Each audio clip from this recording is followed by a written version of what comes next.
ఆనాడు ఆనాడు ఉన్న తెలంగాణ రాష్ట్రంలో మున్సిపల్గా మంత్రిగా ఉన్నాయన ఒక ఆయన కాంగ్రెస్ పార్టీ చేసిన పనులకు షామీర్పేట దగ్గర పోయి గోదావరి జలాలు నెత్తి మీద జల్లుకొని ఫోటోలు దిగి ప్రజల్ని మభ్యపెట్టే ప్రయత్నం చేసిండు. నువ్వు నెత్తి మీద గోదావరి జలాలు చల్లుకున్నంత మాత్రాన నువ్వు చేసిన పాపాలు ఎక్కడికి పోవు అని చెప్పి ఆనాటి మంత్రికి నేను చెప్పదలుచుకున్నా. ఈనాడు చరిత్రను చూడండి. నిజాం సర్కార్ తర్వాత ఈ నగరానికి తాగునీటి సమస్యను తీర్చాలన్న ఆలోచన కాంగ్రెస్ పార్టీ అధికారంలో ఉన్నప్పుడే జరిగింది. అది 1965 కావచ్చు, 1991, 93 కావచ్చు, 2002, 2005, 2008 కావచ్చు.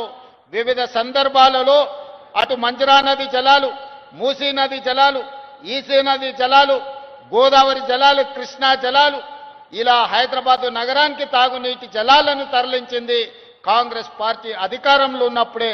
ఒక్కసారి మాత్రం తెలుగుదేశం పార్టీ అధికారంలో ఉన్నప్పుడు 2002లో పనులు ప్రారంభించారు. మళ్ళీ తెలంగాణ రాష్ట్రం వచ్చిన 10 సంవత్సరాలలో ఇటు గోదావరి నుంచి కానీ అటు కృష్ణా నది నుంచి కానీ ఒక్క చుక్క నీళ్లు తరలించాలన్న ఆలోచన 10 సంవత్సరాల ఆనాటి పాలకులు చెయ్యలేదు. Subscribe us and press the bell icon for more interesting updates.